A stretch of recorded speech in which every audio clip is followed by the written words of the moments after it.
Welcome to Next Round with me, Dale McDermott. And me, David W. Higgins. A young Irish look at the economy, politics and society. Covering home and abroad. For the thinkers, the dreamers and the doers, this is Next Round. Hello and welcome to the latest episode of Next Round. This week, the UK budget was announced and Chancellor Rachel Reeves announced the first Labour budget in 14 years. Lots of taxes, lots of spending, but what does it all mean? We will give some analysis on this. New data on birth rates. So new data from Ireland and the UK shows that the number of birth rates has once again fallen. In Ireland, it's dropped by 10%, and in the UK, the birth rate has fallen to its lowest level on record in 90 years. So we want to look at that. And then also the US election. We're into the final few days of a pretty interesting campaign. We've seen lots of stuff even in the last week, from podcast appearances to references of garbage. And as we enter the final few days, we want to give some predictions as to where we think the election will go. If you do like this podcast, please like, share, and subscribe. We are available on all major podcast platforms and also on YouTube, where you can watch and subscribe to our channel there. David, good to see you this week. And I think it's good to start off with some news over here in the UK. And as I mentioned at the start there, the UK has had its first Labour budget in 14 years, where the first female Chancellor, Rachel Reeves, has announced the budget. And there's been a mixed reaction. There's been a sell-off of UK government bonds on the markets over the last day or two as investors digest and also worry about the additional debt and spending that has been committed in this. We're hearing the term Gilt being used, and I always think that it's important to, as we think about this and as people reflect on kind of the language being used, I think people might wonder, what is a Gilt? And of course, it is it's a UK bond. And one thing I just thought was interesting that listeners and viewers might like to know is that the reason it's called a gilt is because traditionally the original certificates had gilded edges, which I just thought was an interesting side note. Yeah. So some people might think that it relates to the word guilt, i.e. Yes. to be guilty. Uh-huh. But and that actually has a link not to British debt, but to German debt. So the German word for debt is an analogous word to guilt. And that might explain why the Germans are very debt averse, because in their language it relates to an emotion.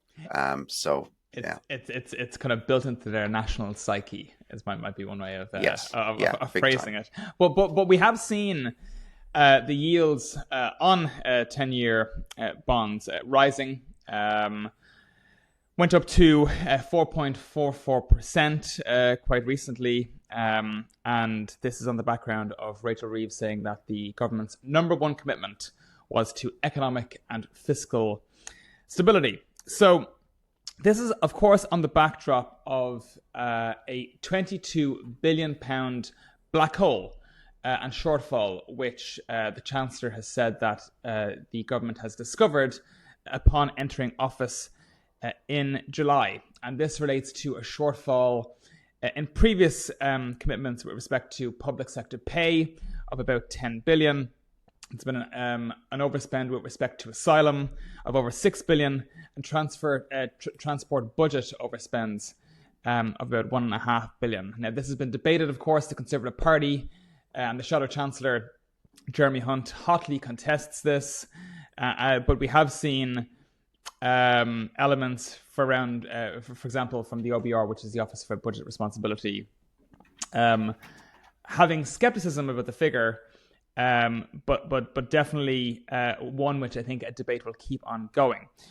But if we go back then just to on the actual budget itself, in terms of some of the policy choices that were announced, David, I think one of the things that is key here is that this has been a budget that's been, at least in the headline of it, targeted towards business owners. And we've seen, one of the main revenue generating figures and policy choices was for employer national insurance contributions, which has risen from to 15%, rising by 1.2%, and is expected to generate about £25 billion annually. We've also seen capital gains tax rising from 20% to 24%, while the basic rate will be increased by from 10% to 18%, which is expected to generate about £2 billion pounds a year. We've also seen inheritance tax changes, stamp duty on the purchase of second homes increasing as well. We've also seen a tax on private schools, which we're seeing they will now be charged VAT, which again was a commitment made by Labour. High tax increases. We've also seen big spending increases, and the big headline here, David, is around the health service, and an additional whopping £22.6 billion has been allocated for day-to-day operations in the NHS, and £3.1 billion being earmarked for capital expenditure with respect to healthcare.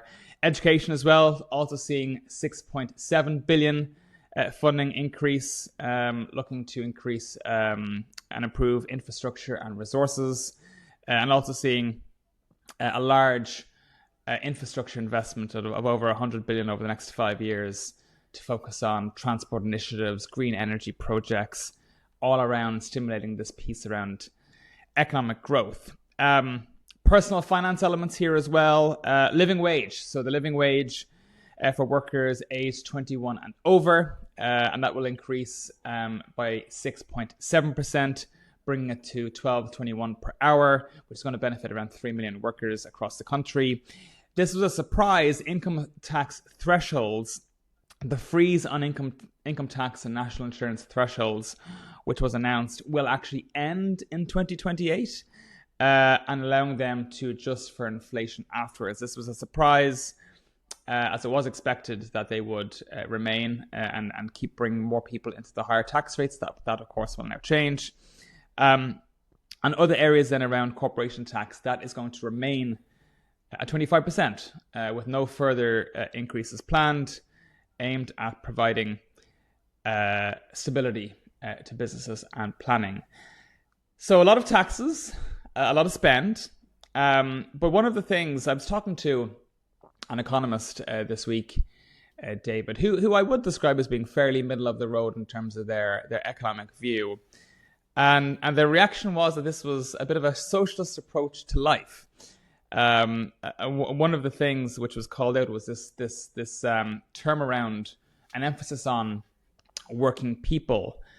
Their first reaction was actually they felt that terminology was very of another time, and it was a narrative that was not exactly focused on, keeping and encouraging and spurring an entrepreneurial spirit. Not exactly going to be driving growth. The high spend, they felt, was going to be inflationary. National insurance contributions focused on employers paying it will actually probably just end up reducing wages and increasing prices. But one of the things, and I'm curious to get your thoughts on this in particular, is one of the elements in the budget which the chancellor called out a lot was there would be an increase in productivity of around 2%. And it would be driven by technological increases and implementation successfully. And that I wonder if that's long fingering it, and if that can actually be realized. Government tends to implement technological projects not in the most efficient way. But ultimately, this person felt that it would be inflationary and overall going to be challenging, especially for younger people going forward. Yeah, so I've never seen a budget of any country where you promise or guide for a certain level of productivity in the future. It's very hard to do. You can promise that you'll invest a lot in digital technology in the public sector or something like that, or invest in particularly productive sectors, give tax incentives. but giving any promise there is tough to do. But what governments do is they give a guidance of where some of the numbers will go on deficits, on debt, on tax and spend out for the current years. And it is interesting when you look at this budget that they have basically, they say that they're going to have a downward deficit trajectory, but they're pushing it out slightly. So the part of the distrust that the markets are seeing is, well, if you're going to push it out this budget, are you not going to keep pushing it out at subsequent budgets? The UK has a budget deficit that is around 4 or 5% of national income, or the percentage of GDP, let's call it. Ireland is in a very lucky position of being in a surplus, that we have excess cash to spend. I'm going to allude to this in some of my comments, that really the UK has just a completely different setup to Ireland, and that ours, in Ireland, is actually quite a lucky position. When you look at the debt levels in the UK, they are teetering close to 100% of GDP, and above that level is when you typically have, that's what I call the danger zone, and Italy, France, Greece, countries elsewhere in Europe are all at those high levels and have been for many years, but persistently staying up there seems to also come with persistently lower growth, and that's a challenge that the UK is going to face. Part of their tax changes, as you mentioned, are all broadly on the side of raising taxes, and it means that the tax burden in the UK, taxes as a share of GDP, are going to hit record highs. They are currently at around 36-37% of GDP, and that's going to tick up to over 38% of GDP in the next 2-3 years. So that's going to weigh on the UK economy. They're going to be on average the most taxed as they've ever been. But the tax burden falling in different ways. I mean, you mentioned, Dale, about the tax bands, that they're not going to change, but they will potentially rise with inflation from 28 onwards. In Ireland, we have had the lucky position of actually being able to raise our tax bands. Not exactly, but kind of broadly in line with where wage growth has gone. And that has meant that there hasn't been a creep higher of persons into the higher tax bands in the round. But interestingly, you had the Irish Tax Institute this week coming out to say, well, hang on a minute, we've got a problem on the lower end, whereby we've got people who just don't pay any tax at all. Now, that's a bit separate to the UK, but it's one to maybe park and come back to another time. The third point about comparing the Irish budget to the UK one is those inheritance tax changes that you mentioned. The UK looking to kind of freeze their tax threshold for inheritance tax, and their point being, well, we're not going to raise that. But in Ireland, the decision wasn't freeze or raise, it was freeze or lower the burden of inheritance tax. And we were lucky to be able to be in a position to say that, okay, instead of about 350 or so thousand as being the threshold, that we've raised it to 400,000. There was a really interesting nugget from the Institute for Fiscal Studies on the inheritance tax changes in the UK budget. And what they've done is they look at the share of deaths that are subject to inheritance tax. So when an estate is dished out, the will's dished out, what share of those actually are subject to any inheritance tax? So right now it's 5%. So 1 in every 20 inheritance situations ends up with some inheritance tax applied. Just by freezing the bands where they are now, the UK is poised by the end of the decade to reach 9.5%. So almost a doubling in the share of deaths that will be liable to some inheritance tax. So even freezing it when you have rising property prices, rising inflation, does actually suck more people into that category of tax. The comparison, David, between Ireland and the UK, I think it's a pretty interesting one. And I know, the piece around, budget deficit and surplus, the UK, of course, running about 4.4% of GDP of a deficit, compared to Ireland's, budget surplus of, in 2023, 8.3 billion. But the debt levels, I think, is really important. We would have seen, of course, during the financial crisis, the EU's attempted focus on on sovereign debt, and reducing it down to about a target of 60%.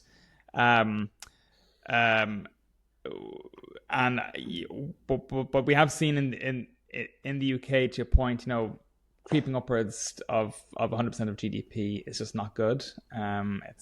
It's high Yeah. interest rates. You almost risk a paralysis and anemia paying off interest, and of course that takes away from the whole idea of economic growth. The economic growth predictions, of course, for the UK, pretty somber. Lots of ones, 1.1% for 2024, and projections of under 2%. Thereafter for the following years. A different story, of course, in Ireland, expected to be 2.3% and upwards in 2025, driven by strong domestic demand and export performance as well. I think this budget, David, you had the 22 billion black hole, which unfunded commitments, which again they argue. But fundamentally, my take here is I think they have to get cash in the door right away, and they wanted to do it as much as they possibly could in year one. Most of this has been coming from businesses or those who might be seen as more wealthy. Capital gains tax, of course, being an example there. Now, she could have raised income tax, but I think politically, but also the roundabout way of doing it that was probably more politically acceptable was to target national insurance paid by employers. And I think, this will, at the end of the day, affect working people in the way of having less space for pay rises, but and also higher prices that I think people will pay as it's passed down. It may even lead to a drop-off in jobs in certain areas, certainly industries that are tight on margins. I think you actually might see that effect as well. The 22 billion towards the NHS, it is a lot of money. Now, I think if you have to use public services in the UK, and if you have to use, for example, the health service, you will know that it is not working, and you will know that accessibility, and it's in quite a bit of a shambles right now. But will throwing more money at that actually be the solution? I don't know. The UK per capita health expenditure is actually closely in line with the OECD average. So is the solution to this problem more spending without necessary reforms? And how we reach a stage where the NHS, it just fundamentally as an entity needs fundamental reform and to be fit for purpose for this generation? That is a question, and I think that remains to be seen, actually. And I think part of this is a wing and a prayer, I would say. But then also the piece around growth. They want to go for growth here, and there is significant expenditure on infrastructure, but the forecast for growth is pretty dismal. But I think fundamentally, all of this comes down to Brexit and the economic disaster that it has been. The UK is a poor country. Again, if you compare it to its nearest neighbour, Ireland, it is two very different economic realities and stories, which fundamentally, I think, speaks to the difference that both countries have taken on the economic path, one being at the heart of Europe and one being very far away from it. Yeah, and it's pretty certain that under even a Labour government that there won't be a material reconnection with the European markets. It's just going to be too politically difficult. The Tories will announce their new leader, I think on Saturday. Either Kemi Badenoch or Jenrick. Yes, that's right. His name. Yeah. Yeah, and look, whoever leads that party, their pressure on the Labour government is going to be, hang on a minute, on our Brexit. So you're not going to have meaningful work there. Where it's probably going to come from is the UK getting something more going on the investment side, and there was, a higher levels of investment put through in the budget.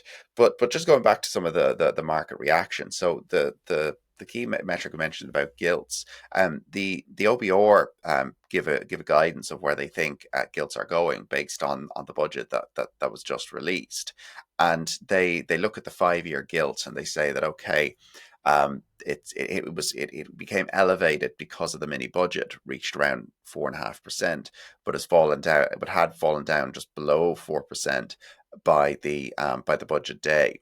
And then they forecast that it's going to gradually tick up higher over the next 5 years and end up back around the kind of mid fours again. And just to say that when the gilt goes higher, it means borrowing costs are more, meaning you pay more on interest on your debt, and that actually makes your fiscal room to maneuver in the budget more difficult. Well, the problem now is that forecast rise into the mid fours has basically almost already happened in the days following the budget. So when you look at the yield curve for the UK, I could look at the 10-year, for example, which let's say is close to the 5, and that's today, this morning, at around 4.46. So it's nearly 4.5. So you are that room that physical maneuver has already narrowed, actually, already in the reaction to the budget. Well, and I saw actually the chancellor was on Sky News yesterday, and actually I think as the as the gilts were rising, that was actually put to her, and I think there was quite a bit of surprise in her face when I'm not sure if you saw that video, but it was pretty interesting. But of course, the OBR as well pointed that the revenue that's been tagged to policies around the non-dom tax regime being abolished, carried interest with respect to private equity, and also inheritance tax and some other policies. There's a level of uncertainty attached to that, so you might raise a bit more if the economy does a bit better, or less if things go the other way. I mean, the reason why, just to also add, why does the UK face this spike in yields, both of the mini budget and now, where other countries elsewhere in Europe have kind of gotten away with it? So you don't see Spanish or Greek debt, for example, spiking, even though their debt is elevated to begin with. France has had a little bit of movement, but some other countries are getting away with some wider deficits. Part of the problem in the UK is that they have a twin deficit. So they have a deficit in the government, but they have a deficit with the rest of the world on the balance of payments. So the UK imports more than it exports, and that makes the UK much more vulnerable to volatility in their bond market. So the other, I mean, much is said about productivity, yes, but the other challenge for the UK, and I guess it's related to productivity, is to export more and be less reliant on imports. And that means that you need to have productive sectors where you're producing goods that the rest of the world wants to buy. Which again is the fundamental challenge for them as well. And actually, just on the because I see the figure here, the 10-year borrowing costs in the wake of Liz Truss's mini budget was 4.63. So we're in the territory there of kind of the challenge that it was, and that caused the crisis in the market and caused the pound to crash to a record low. So and just one more to say on that is that part of that, why is that level stayed higher? It's partly also to do with inflation. So investors, when they buy government debt, they're looking for inflation protection in the number. And part of the forecasts that have come out with this budget on inflation is that inflation is probably going to say in the UK elevated around 2%, maybe a bit above 2% into next year and the following year. So if you're investing in government debt, you're looking within that 4 or so percent. The first 2 of that is to say, right, well, every year you got to pay me at least 2% return to cover inflation as a baseline. And then what's above that to get to 4 and beyond is the risk of investing in a government that in a very bad scenario might not be able to pay you back. Yeah, exactly. Fascinating stuff. Lots to kind of dig through there, David. But I think It'd be interesting to see how this goes forward over the next couple of weeks. But if we turn from budget to birth rates, as I mentioned there, new data from Ireland and the UK shows that once again, birth rates are dropping and at the lowest level ever recorded in England. But David, let's start with Ireland, maybe. Yeah, so we've had new data on from the CSO, and this is their vital statistics report. So what happens is every quarter and year you have gathering of data on separate pieces of data, births and deaths, infant mortality, stillbirths, a mix of different kind of life events, you might call them. And whilst they're gathered more regularly, compiling them into an annual report is what was done here for 2022, and it was released by the CSO, and it looks at the mix of these things together. So the key metric that has really stood out in the headlines here is the number of births. So the number of births in 2022 was 54,483, but that was down 10.1% from 2021. And they'll tell you that the birth rate is 10.5 per 10,000 compared to 15.6 per 10,000 in 2012. So not only is it down year on year, we're down basically to 2/3 of what the number of births per population were a decade prior in 2012. And 2012, what's interesting about the years just after the financial crisis is that we actually had a minor tick up in the birth rate, so that would have been included in that period. But we've come quite more strongly down since. Maybe just to give the further back history is that, and this is where I'll talk about the fertility rate. So the fertility rate being the number of births per family that a family will have in their lifetime. We used to be a country where the typical family was having about 4 kids in the 1970s and 80s. That very strongly lowered to around 2 by the early 90s. So that was a cut in the typical family size in Ireland, typical 4 family to typical 2. Which, of course, but the years 2.1 being the replacement rate, of course, that... Yes, yeah. And we would have had some periods slightly above that, slightly below, but we mostly held it on average through the 90s, through the 2000s. But it really has been the past decade and a half that we've seen a material tick lower in that fertility rate, such that we're now, call it kind of, so in this report here, they say that the fertility rate is now 1.5. Wow. So that's a like, why is 1.5? 1.5 to some people might not sound like it's strongly below 2.1, but when you play that out over the decades, you end up with a strong shrink in your population.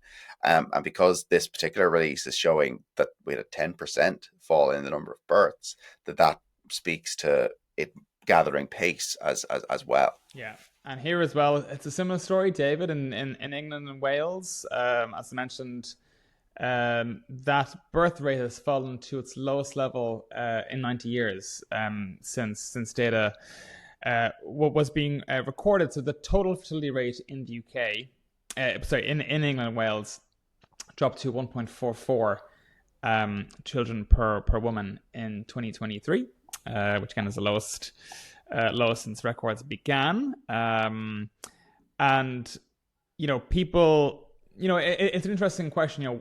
Why is this happening? What does it mean? Well, I think the pressures around childcare and costs and all of that probably is affecting it, because it's a similar story in terms of the numbers. Like, if you look at the let's say 1964, the fertility rate in England and Wales was 2.93.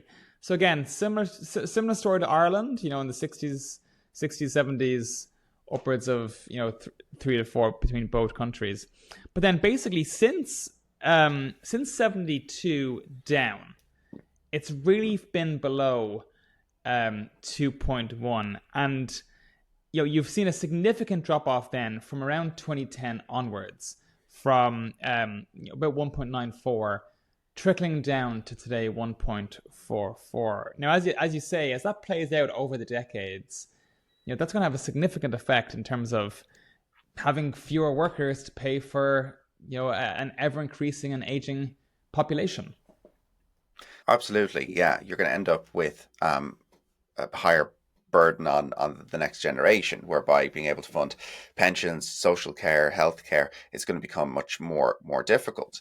And I've seen an analogy said about this is that the the the, the, the kind of the canary in the coal mine on this is Japan, where you have, or South Korea, where you have uh, fertility rates that in some cities have fallen below one, Yeah. so maybe as low as 0.7, 0.8, and whereby these generations, as they get older, are going to have a very tough time, and it's where the quality of care that you're going to get in your elder years is going to be a strong deterioration in that. But you also, for the existing people who are working, you're going to have to raise their taxes. Yeah. So you end up with stress on both sides, whereby there's a high number of elderly who need care, and the much smaller working younger population is going to be, just working to stand still just to pay taxes to fund those elderly people. And of course, Japan is a country not known for having an immigration system that is being used to supplement the falling population rate within their country.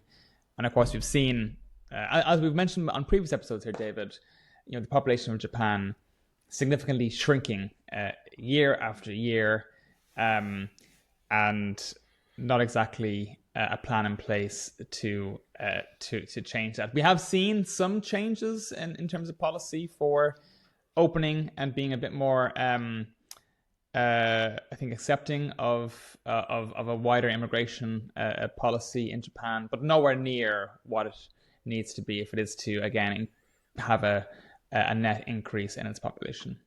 Yeah, and immigration is being more widely accepted, let's say, in the likes of Germany, which has also some big demographic headwinds against it, but it hasn't been enough to materially tilt their population growth upwards. And immigration, in a way, it's kind of a fallacy to say that immigration is how you'll sustainably grow your population, because well, immigrants get old too, and you need a continuous wave of inward migration to materially raise your population. But furthermore, we're seeing falls in fertility in many of the countries that where people tend to move towards Western countries. So take somewhere like Latin America, there's big emigration from those countries towards Spain and Portugal, for example, which have the same language. But their fertility rates are teetering strongly from the mid twos down towards the replacement rate of 2.1, and some countries have fallen below. Even in Africa, where there has been historically 6, 7, even 8 children per family on average in some countries, they are quickly lowering too, as is many of the Asian countries. And the predictions for when the world's population will peak, that year continues to move a little earlier. People used to say we'd peak at maybe 12 billion people on the planet. People now talk about a peak closer to 10. Mm-hmm. Crazy times. And I think, speaking of which, let's shift gears to the US, where we have the US goes to the polls. Has been going to the polls in advanced polling, but will have its decision day on Tuesday, when the new US president will be decided as America goes to the polls. So we have seen, it's been a pretty busy week, David. We've seen Donald Trump appeared on the Joe Rogan podcast for 3 hours. JD Vance followed there afterwards. We've seen some gaffes as well. President Biden calling Trump supporters garbage. Of course, that's in reference then to a joke that was played by a comedian at the MAGA rally in New York, referring to Puerto Rico, of course, as garbage. So, and again, all of this has just happened in the last week. But again, what does all of this mean as we move towards the final few days of the election? We're seeing, again, polls being super close. We're seeing, Wisconsin, Michigan, these swing states flipping red to blue, blue to red. And ultimately, David, I think maybe let's put a stake in the ground here and say where we think this is going to go. Okay, yeah. So I haven't changed since we talked about it before, which was last week when we said we both think that Trump is the person who'll get it. I still think though that is a kind of it's a gun to my head response. Sure. I do think that it's so finely so so finally even between these two that it could go either way. Will I be surprised if either Kamala or Trump wins? No, I won't. I'll be I don't think any of the outcomes would actually surprise me. Even some big uncertainty following the election, where you just have a tie, not a tie, but such a close race in the electoral college, that wouldn't surprise me. If it's Trump by a decent margin or Kamala Harris by a decent margin, none of those will surprise me too. And it goes back to what I said about the reliability of polling in this Yeah. election, that pollsters are struggling to accurately sample the MAGA Republicans. That makes it more difficult for the numbers to be accurate. And even if they are accurate, what these simulations are showing continuously by the likes of 538, Nate Silver, 720 to win, 270 to win, the other uh, uh, bodies out there, they're all coming out with a very, very close race. That when you run the simulations, you run it 1,000 times, you're getting like 500 Harris, 500 Trump.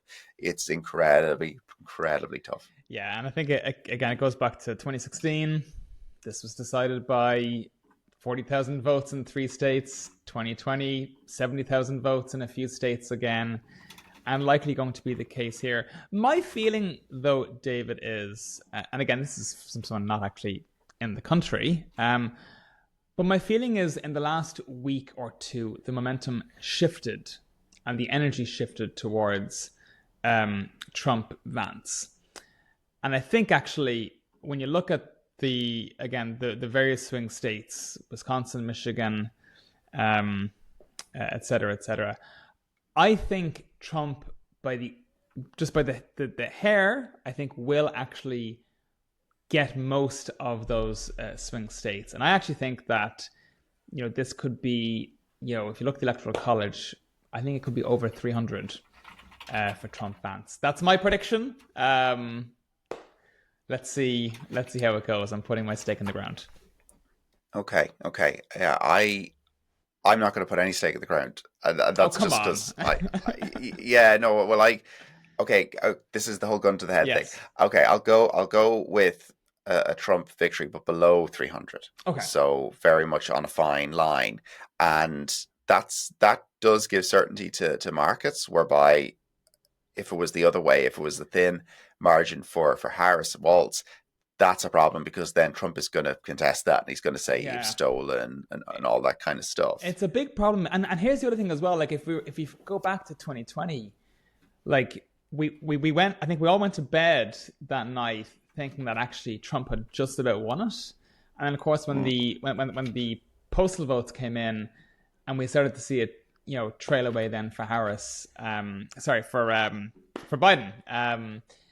Uh, I think we're going to see again that uncertainty is going to play out again, where we're going to have a couple of days probably of uncertainty, and again, given how close this is, this won't be resolved properly on the night. Yeah, yeah.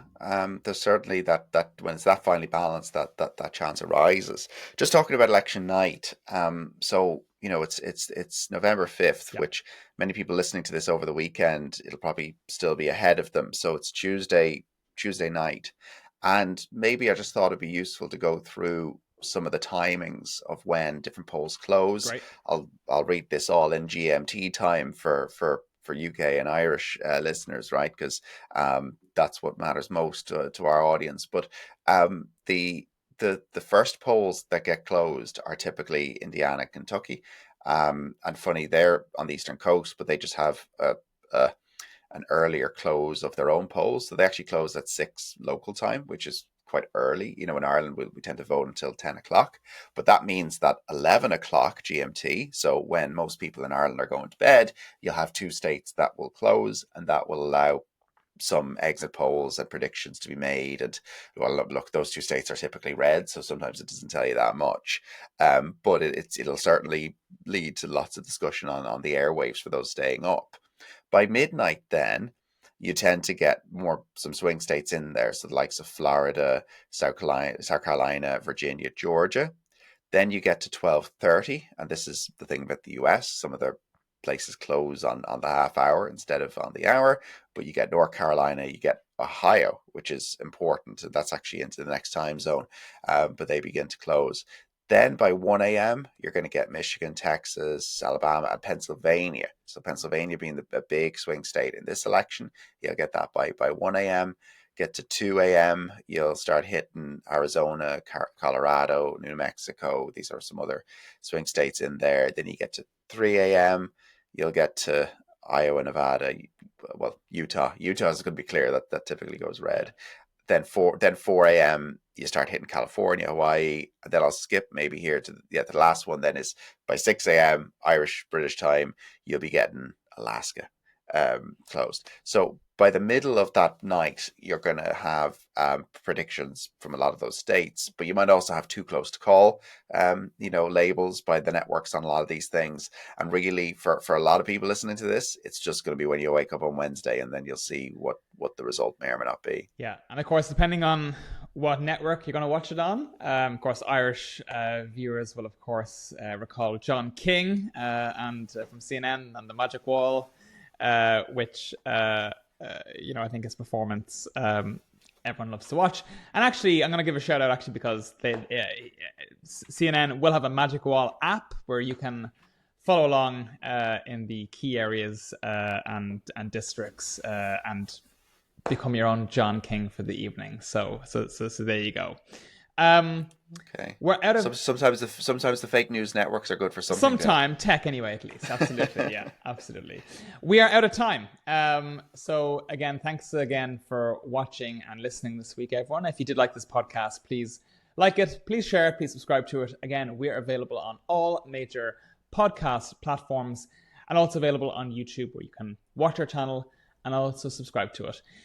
We'll see you next week, hopefully with a lot of news and some certainty in the US. But until then, take care and have a great week ahead.